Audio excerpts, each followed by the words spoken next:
Hi, my name is Mary. Today FM plays the best music in Lambasa. Today FM rocks. My name is Thomas. I'm here in Nakasi and I like to listen to Today FM because it rocks. My name is Milenia. Today FM rocks here in Singatoka. My name is Enrique and Today FM rocks here in Tavua. My name is Mary Jane. I love listening to Today FM here in Ba. Today FM rocks. My name is Ilay Tiambal and I love listening to Today FM. Today FM rocks. In the news tonight, Prince Harry highlights climate change issues in Fiji. Rewa chief throws support behind FijiFirst. And over 6,000 applications received for postal ballot. From the studios of FBC Suva, Jackie Smith. The Duke of Sussex, Prince Harry, today spoke about climate change and how it is affecting Fiji. He revealed that Vunindongolo in Vanolevu was the first village in the world to be relocated due to the rise of sea level. Speaking in Doloi Suva during the unveiling of a plaque, Prince Harry says since 2012, 5 more villages in Fiji have been moved and this is a concern. Anna Ravulo reports. The Duke of Sussex, Prince Harry, says climate change is having a significant impact on Fiji and a profound effect on people's lives. In the next 18 months, I have been told 10 more will be relocated. And within the next couple of years, it is expected that over 40 villages will be displaced. We cannot ignore the reality of what is happening around us. But thankfully, good work is also being done. The Prince says it's encouraging to see countries signing up to the initiative in his grandmother's name to preserve forests throughout the Commonwealth. Forests are crucial to the survival of our planet, and all Fijians should be proud of your largely unspoiled environment. The Duke of Sussex also unveiled a plaque dedicating it to the Queen's Commonwealth canopy and planted a tree in Doloi Suva. The man behind the carving of the plaque says meeting the Prince today will be a story to tell for his children and grandchildren. I am so happy. I was hoping to come and shake Prince Harry's hands, and when he called me up to shake his hands, I was so happy. I really can't explain how I feel. The Queen's Commonwealth Canopy is an initiative that began in 2015 as a network of forest conservation programs throughout the 53 countries of the Commonwealth nations. Meanwhile, the unveiling of the statue of Sergeant Talayasi Lambalamba will be held in Nadi tomorrow before the Duke and Duchess of Sussex depart for the Kingdom of Tonga. Anna Ravulo, FBC News.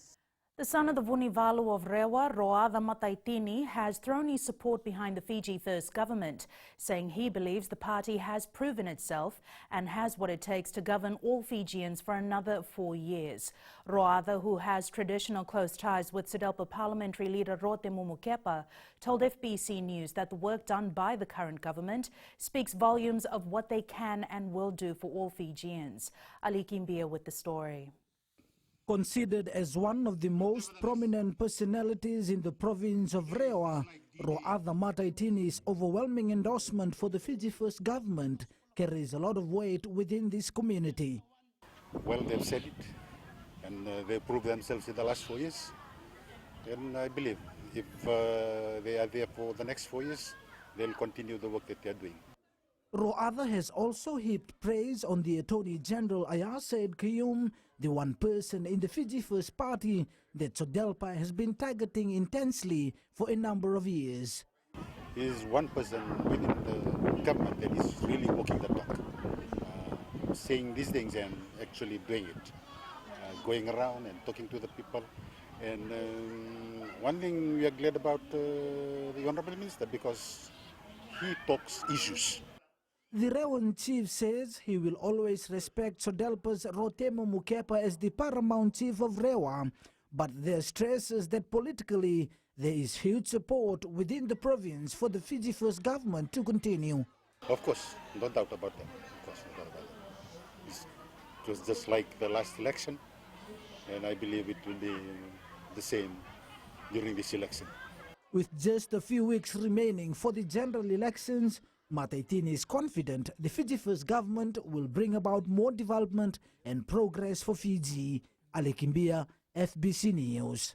The applications for postal voting has now closed. Registered voters had until 5 this afternoon to submit their applications.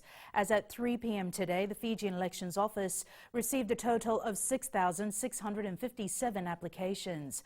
Out of these, a total of 5,811 applications have been approved, and one application was rejected as it was incomplete and the person had to reapply. The FEO is still processing 845 applications and says their status will be known at a later stage. Breakdown of the applications received for these regions are as follows. We received 5,585 applications from within Fiji, 57 from the Pacific Islands, 422 from Australia and New Zealand, and 593 from the rest of the world. We now join Ritika Pratap live. Ritika, with the postal ballot now having closed, what is the next course of action for the Elections Office? Yes, Jackie, what I must stress once again is that the postal voting packages contains all the necessary materials that is needed to cast a valid vote. Voters must also remember that their postal votes must reach the Fijian Elections Office no later than 6 p.m. on Election Day, which is November 14th. I'm now joined by Acting Director Communications, Edwin Nand. Edwin, Mr. Nand, now that the postal voting applications have closed, what should the voters be mindful of? Thank you, Ritika. The priority for us at the moment at the Fijian Elections Office is ensuring that voters get a copy of the voter instruction booklet before Election Day, and of course before pre-poll.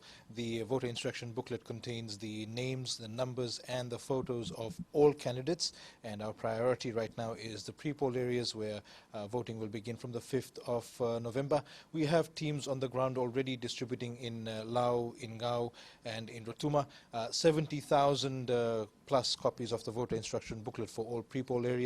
Of course, we've printed already about 950,000 copies of the booklet, and additionally, moving on from pre-poll areas, we'll be distributing around Fiji, making sure that at least once the voter is able to see the voter instruction booklet and read it before they go to the polls. There are somewhere around 230,000 booklets which we will be distributing as widely as possible before Election Day. Of course, I must point out that our postal voting packages will also contain a copy of the voter instruction booklet. The idea here is that we want to give voters time to read the booklet at their own convenience, at their own leisure, and take time to go through the booklet and find the correct number of the candidate they wish to vote for. We cannot stress enough the importance of knowing the number of your candidate when you walk into a polling station, either for pre-poll or on Election Day. So how many booklets have you printed so far? We have 950,000 copies printed. They need to be bound together into booklets, and we have statistics of around 150,000 books bound already, and another we have 450,000 books which have been bound already, and these are being dispatched to all our divisions as we speak. So pre-poll booklets have gone out already. Now we are distributing to all the different divisions so that our teams can start distributing to communities as quickly as possible. Thank you, Edwin. Jackie. Thanks so much for that, Ritika. The Social Democratic Liberal Party says it expects a change in the attitude of voters in the general election next month. Launching its manifesto for the Western supporters in Nandi last night, party leader Sitiveni Rambuka says they are targeting the younger populace of the country. Felipe Naikaso has more. The party leader says that Sodelpa lost in the 2014 election because voters who turned 18 only knew about a single party back then, which was FijiFirst. Responding to a question on what went wrong 4 years ago, Rambuka had this to say. The only government they saw, the only government they heard, the only people they saw in the media were the two leaders of the interim government, which formed the FijiFirst party and ran for election. Rambuka told supporters that the party has what it takes to win the general elections and take the country forward. But 12 years is long enough for us to know and realize that we are going the wrong way. 12 years is long enough for us to know that things are not right. 12 years is enough for us to say we need change, and we need change now. It was also an opportunity for the party to let its West supporters know about their manifesto. The other issues is with the local government. There's been a lack of elections for the local government. No elections. A few candidates that were present met the supporters and discussed more on the party's manifesto. Philippe Naikaso, FBC News. Hundreds of Fijians gathered at the Suva Municipal Market mid-morning to welcome the Duchess of Sussex on her first individual event. Her Highness was expected to meet with women market vendors under the United Nations Markets for Change program. However, the official program lasted less than 10 minutes, with some vendors disappointed. Maggie Boyle was at the market and filed this report.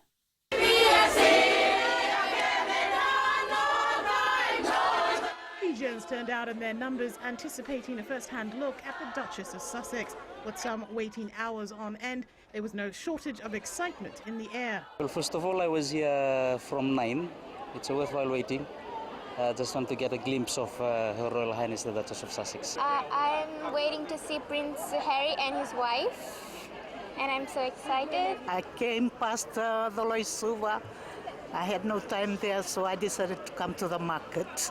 The Suva Municipal Market undergoing a royal makeover, especially for the historic visit. In just 9 days, we mobilized all our staff and the employees to upgrade the market, do a thorough cleaning, and we have painted the market, and it's looking really bright and nice.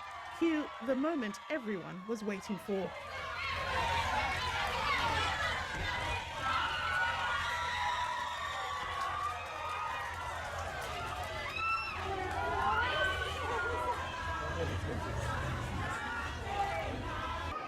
The crowds have dispersed. The Suva market, of course, only a few minutes ago, a hive of activity, excitement and anticipation, waiting, of course, for the Duchess to grace their presence. Her actual visit, though, took less than 10 minutes, and some vendors weren't entirely happy that they didn't get to be up close and personal with Her Highness Meghan. The whole Women's Centre were kind of waiting eagerly to at least just see her, not really to talk, but at least to just see her close up and personal. And if she came around, it would have been really nice, but it was kind of a rushed off walk. Excited, but you're also a little disappointed. Yeah, very much. Tell us. Because from 6 o'clock we've been preparing all the flowers and do decoration over there in our side. And we got a shock when they told us that Mega won't come up there. And we put all the nice flowers, even different kinds of orchids and all. And while the visit was short, it was nonetheless memorable, with most captivated by a graceful and smiling Meghan. Maggie Boyle, FBC News. The Duchess of Sussex delivered her first official speech as a member of the royal family at the University of the South Pacific in Suva today. Her Royal Highness spoke on the importance of access to education, while her husband Prince Harry stressed on issues concerning the young generation in his new role as the Commonwealth Youth Ambassador. Kelly Vavala reports. As part of the Association of Commonwealth Universities, which the Queen is patron of, the Duchess today announced 2 new grants that will be awarded to FNU and the USP. This means that female faculty members are able to encourage others to follow in their footsteps and enter higher education, and that more women become part of the decision-making process in academic institutions. During her speech, she also revealed some of her own personal experiences of struggle to afford college fees, knowing the pride and excitement that comes with attending university. When girls are given the right tools to succeed, they can create incredible futures, not only for themselves, but for all of those around them. And while progress has been made in many areas across the Commonwealth, there is always scope to offer more opportunities to the next generation of young adults. Prince Harry, on the other hand, launched 4 new Queen Elizabeth scholarships for students in the Caribbean and the Pacific region. You will be the ones most affected by the global challenges that face us all. But you are the leaders who are creating the solutions. These scholarships, which are managed by the Association of Commonwealth Universities, will support young people. Meanwhile, Prince Harry was at the National War Memorial in Veuta earlier today to lay a wreath in remembrance of our fallen veterans. At the same time, Meghan attended a tea event at the British High Commissioner's residence, where she met advocates for women's rights. Kelly Vadala, FBC News. Meanwhile, rain and strong winds last night didn't fail to dampen the spirit of thousands that gathered at Suva's Albert Park. Akusita Tale reports many travel from as far as the west to be part of the once-in-a-lifetime opportunity. Setting foot on the same soil his parents, grandparents and great-grandparents stood on in 6 separate royal visits since the 1920s, the Duke and Duchess were warmly received in the Bula spirit. Just to greet them with those warm gestures and all, it also teaching us a lesson on how to preserve our culture, which is dying out. And I think for them to be here, it's an opportunity, and I did enjoy it. We were just expecting them to come over and shake hands with the crowds. Very exciting, so much looking forward to it. The royals were accorded a traditional ceremony by the Vanua Vunda before exiting the packed Albert Park to wave to the crowd from the balcony of the Grand Pacific Hotel. This was similarly done by Prince Harry's grandparents, Queen Elizabeth II and Prince Philip in 1953. For many, this was the closest they would ever get to see the Duke and Duchess in person. We just came back from our exam and we made it in time just for them to walk out on the balcony. So yeah, I guess I've always viewed them as colonizers, but today I came to see a different side of it. So yeah, it was a wonderful experience. This is a one-life opportunity for us, and maybe our grandmothers who have passed on had witnessed this when the Queen was here, but I'm so lucky that I'm also part of it. The soon-to-be parents were then hosted to a state dinner held in their honor by the President. I must emphasize my respect, admiration and camaraderie with the Fijian soldiers that I served with in Afghanistan.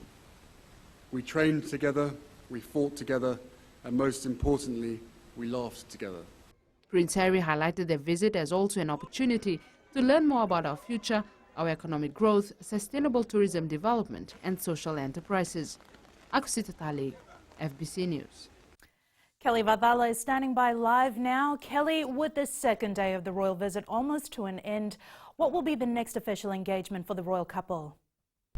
Yes, Jackie, it's been an eventful day, especially for the royal couple. This is their 8th official day of their tour around the region, and they've completed 7 out of the 8 public engagements so far that they've been scheduled to partake in. The couple are resting tonight, but tomorrow they will be heading down to Nandi, where the Duke will unveil a statue of Sergeant Talayasi Lambalamba, a fallen veteran soldier who died for his bravery while serving in the British forces. They will then leave our shores and depart for Tonga. Jackie. Thanks so much for that, Kelly. Still to come, council says no consultations held. And Holland Street rapist found guilty. Details after the break.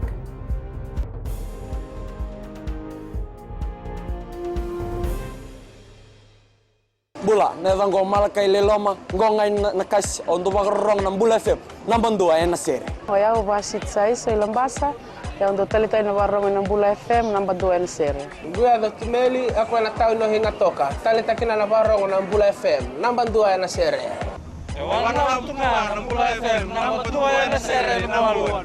Nevan go fane na tao no go singa toka, kita untuk talita ka ng Bula FM, namban 2 na sere. Bula FM, namban 2 na sere.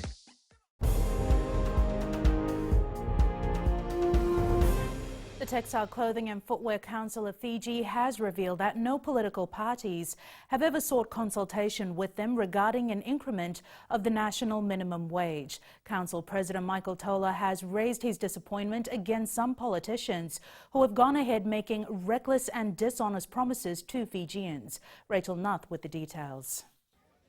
Politicians during campaigning are making promises of increasing the national minimum wage to $4, $5 or even up to $10 an hour. We would like to have that discussion with them. We would like to put our case to them. But, you know, they've already gone out there with those figures. So have there never been any consultation? Never. Nobody ever came and asked us. The council says the responsible thing for political parties is to seek dialogue with the council in determining the appropriate mechanism in settling the national minimum wage. National minimum wage debate during an election campaign is just the absolute wrong place and time to have it, and I think the public, the voting public of Fiji. The National Federation Party is advocating a minimum wage rate of $5 per hour and claims the council is deliberately getting into the political arena to support the FijiFirst. The whole party is talking about a $10 per hour rate. I can explain our policies in an open and transparent way so that they'll understand the parts they perhaps haven't grasped yet. The Social Democratic Liberal Party promises a $4 per hour and was unreachable for a comment. The council believes an increase of this magnitude cannot be manageable and claims that over 7,000 Fijians employed in the industry would be without a job should an increment of the national minimum wage be imposed. Rachel Na, FBC News. About 2,500 people in Nanuku and Veindongo settlement in Vatuanga will be relocated to Makoi. This was revealed by the Minister for Economy, Aya Said Kayum, as the development of the land in Vatuanga will be done by the Bindi Family Investment. The Bindi Family Investment will develop the land in Vatuanga at a cost of $12 million. Said Kayum says discussions have already been done with families living in the two settlements. All families will be given $1,000 each for the relocation and a block each with a 99-year lease. So we're quite happy to announce that in this area we have, of course, water, proper water, electricity, roads, garbage collection, all of that will be part of this particular redevelopment. The Fiji Broadcasting Corporation has received tremendous feedback for its Aina show, which aired yesterday on Radio Fiji 2, where NFP leader Biman Prasad was the guest. With the huge response from the members of the public, you will be able to watch this show air on FBC TV at 11 a.m. tomorrow. Prasad was asked several questions from callers who wanted to know as to what NFP will do should it come into power. That's your opinion, and if you think like that, then it's up to you. You can also watch the show on our social media pages. National Federation Party candidate Charanjit Singh has filed legal proceedings against the Fiji Broadcasting Corporation following the Aina Talkback show which aired yesterday. Singh, through his lawyers, is claiming that Aina host Shami Lochin falsely accused him of not wanting to pay his employees $5 an hour, even if it was regulated by government. He denies having made any such statement. The FBC has received a copy of the legal notice and says the matter is being handled by its lawyers. 21-year-old Isor Rainima, who brutally attacked and raped a tertiary student at Holland Street, Suva in 2016, has been found guilty by the Suva High Court. Rainima is facing 11 counts of rape, assault with intent to rape, sexual assault, criminal intimidation and robbery charges. The incident happened on 30th December 2016 in broad daylight on Holland Street. After summing up this afternoon, the three High Court assessors returned with a guilty opinion. The High Court judge agreed with the unanimous opinion of the assessors and found Rainima guilty of all the charges. In sentencing mitigation, prosecution asked for life sentence, while the defence asked for the lower end of the tariff. Rainima will be sentenced tomorrow. Coming up in sports later with Jamie, he will have all the details from today's round of Champions League matches. But before that, here's Rachel with all the day's business updates. Thanks, Jackie. Good evening, and coming up after the break, tourism sector urges more political understanding. And in Growing Fiji, FRA sets over 5-year plan. Stay with us.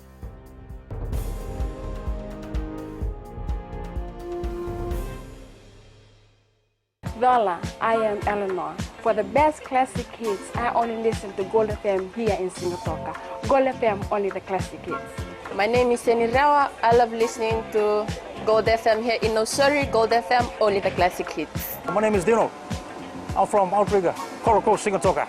I love listening to Gold FM, only the classic hits. My name is Salote. I love listening to Gold FM here in Nosuri. Gold FM, only the classic hits. Bula, my name is Marida. Gold FM plays the best classics here in Outrigger, Singatoka. Gold FM, only the classic.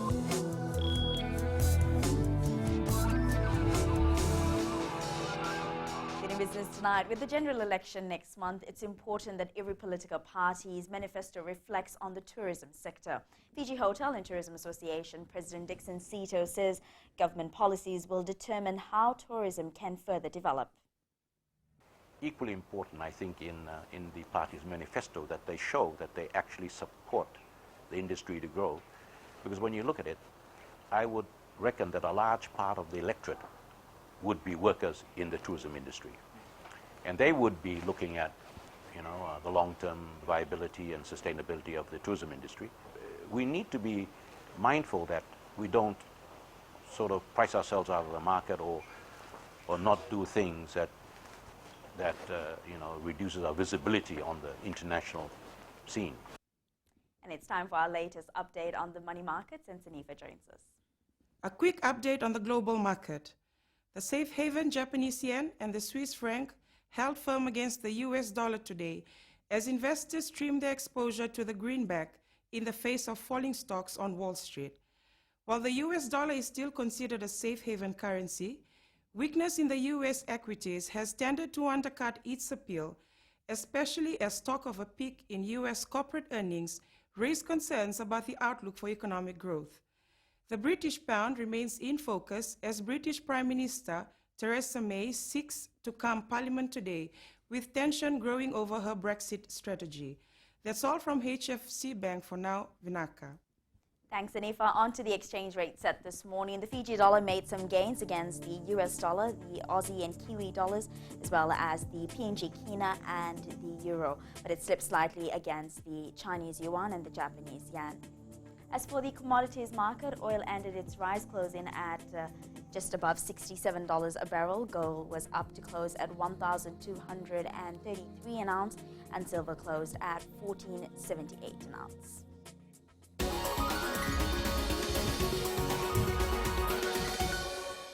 Heading in Fiji tonight, the Fiji Roads Authority has a 5-year plan to replace around 71 bridges. Chief Executive Jonathan Moore says through the inspection regime, they have identified the bridges that need attention. However, he says in the immediate term, over the next 2 years, there are 17 bridges that will be worked on. We don't say that there's 70 bridges that now need to be replaced. It's a phased change of the bridges, because our inspections give us a life of the bridge. So our inspectors go and look at the bridges and they'll say we've got 2 years in this bridge, or we've got 5 years in this bridge. We then have the choice to either replace the bridge within that period of time, or they'll also recommend remedial action to support the bridge. So we can maybe get another 5 years out of the bridge, or maybe another 10 years out of the bridge.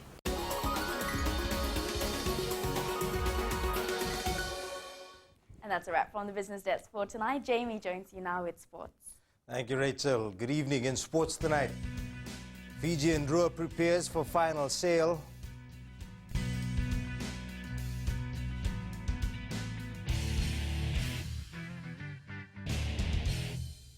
Hi, I'm Jyotishma. I'm from Singatoka. I love listening to Mirchi FM. Mirchi FM is hot. Mirchi FM is #1. I'm Charlene Robert. Mirchi FM rocks in Lambasa. I'm Soname Nasori Jackson. Mirchi FM is hot. My name is Raymond Dutt. I'm in Baba Singh Alliance. Mirchi FM is hot in Lambasa. I'm Kritika from Jax Nasori. I love listening to Mirchi FM here in Nasori. Mirchi FM is hot. Mirchi FM, it's hot.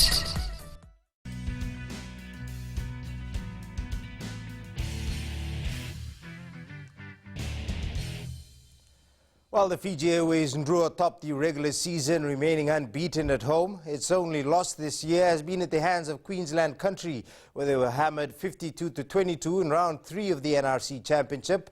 The side will create history Saturday as the first non-Australian team to feature in an NRC final when they meet Queensland Country again. And coach Senirusi Seruvakula is very confident that his side will come out victors this time around. Mary Tavanga has more. The Fijian Ndrua has lost to defending champions Queensland Country twice in the past 2 seasons. We will win on Saturday. We will beat Queensland Country, and we will create history of the making for these local players. Playing in this is our second year in the NRC, and last year we lost in the semi-final. Coach Seruvakula has commended his squad for holding on throughout the season. And I'm proud of the boys, how they've been doing it every week in and week out, and these guys they deserve a lot. The Fiji Rugby Union is calling for this support to provide the extra lung power for the Ndrua. The Ndrua will need the support, and they have an opportunity to watch the final and I'm challenging them to come down in large numbers. We need to fill the stadium up, and let's cheer and draw. The Ndruwa makes history Saturday as the first non-Australian team to play in an NRC final, and it will be double history if they win as the first non-Australian champions. The game kicks off at 3 p.m. in Lautoka's Churchill Park. Melita Vanga, FBC Sports. Queensland Country has tagged the Ndruwa as the team to beat, but they remain confident that they'll be the side to do so in the NRC final this weekend. The Fiji National Rugby League is set to host 2 overseas touring teams next month. The Fiji Sports Council helping to make it possible with a grant of $112,000. Mary Tavanga with the details. The Fiji residents, Australian-affiliated states and Bala from the UK will play each other in a tri series where the top 2 will play in the final. Fiji resident trial happening on the 3rd of November, which will be held in Suva, East-West. They have been monitoring our fitness tests. The tri-series is a pathway for our local players to major international events. And of course our officials too, for this professional exposure. Fiji Sports Commission Chair Peter Maisy says they will continue to develop the residents to grow in the sport. In the development of our local players, and this year we have put substantial funding into assisting Rugby League in the development of what we're calling just the residents. The residents will be coached by Vela Tawake and assisted by Joe Rambele. Melita Vanga, FBC Sports. Juventus beat Manchester United 1-0 this morning to take command of Group H of the Champions League with a maximum 9 points from 3 games. Paulo Dybala's 17th minute goal was a simple conversion after a low cross from the right by former United favourite Cristiano Ronaldo. Manchester City secured a commanding 3-0 victory over Shakhtar Donetsk in the Champions League today.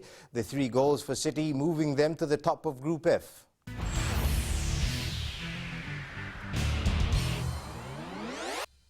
In our play of the day, Charlotte Hornets guard Malik Monk throwing down a tomahawk dunk in transition against the Milwaukee Bucks in their NBA match. The dunk already being classified as one of the best in week 1 of competition.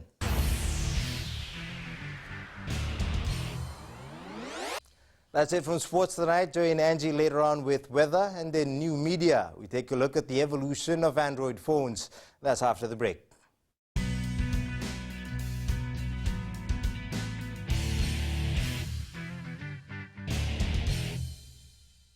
Narang golesenya, Obama kita kena kas, dorong bina kape, na radio Fijiwan, nando mo ibit. Ayaw benyana, dito barong na radio Fijiwan, nando mo ibisi, hindi natoka. Guado ilaisa ingatoka, rong bina na hera makawa ina radio Fijiwan ingatoka. Radio Fijiwan, nando mo ibiti.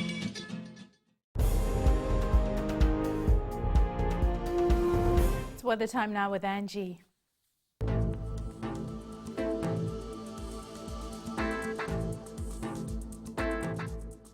Hello there and welcome to the Weather World. What a relief from all those showers. After so long, we had the chance to see clear blue skies and of course, sunshine for a bit. The low pressure system that had been over us has moved slightly north. If it stays there, we can expect more sunshine, but if it comes back south, more rain. Taking a look in the west, quite mild. The sun was glowing with average sunshine. Eastwards from Pakaba to Suva, slightly windy and fantastic conditions. And up north, quite humid but sunny. At sea, easterly winds 15 to 20 knots, rough seas. For the tides, low tide at 1:33 a.m. with high tide at 7:41 a.m. Sunrise at 6:31.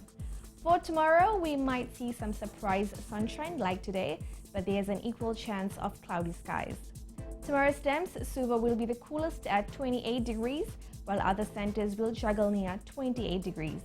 And looking further on to Friday, the long-range forecast says showers are likely. And that's all from the FBC Weather World. Jackie. Thanks so much for that, Angie. In Fiji and Pulse tonight, we asked, what did you think of the grand welcoming for the royal couple last night?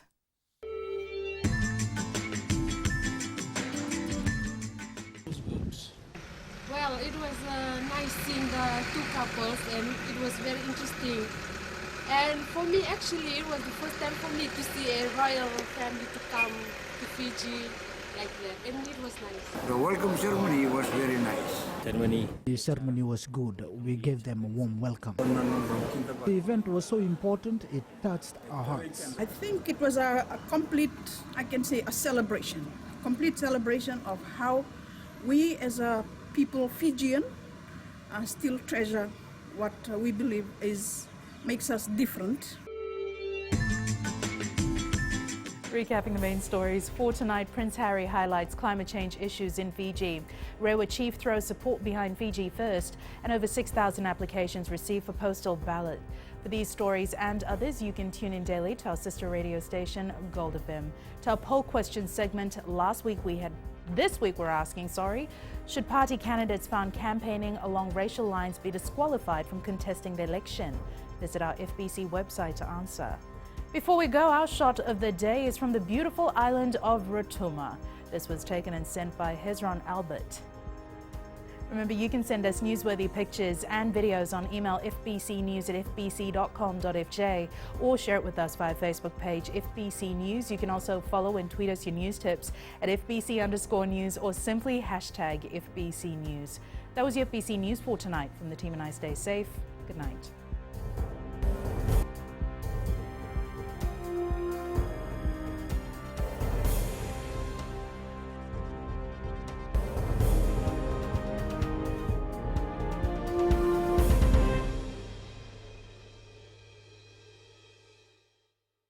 मैं नवनीत नंद नंबुआ से जैसे trainee north मशहूर है वैसे radio Fiji 2 भी सभी जगह मशहूर है। रेडियो फीजी 2 देश की धड़कन। सीमा नकाशी से मैं रेडियो फीजी 2 पसंद करती हूँ सुनने के लिए। रेडियो फीजी 2 देश की धड़कन। मैं हूँ अंकल किंग सिंगाटोका टाउन के टैक्सी ड्राइवर। जैसे रग्बी फेमस है वैसे रेडियो फीजी 2 फेमस है। रेडियो फीजी 2 देश की धड़कन।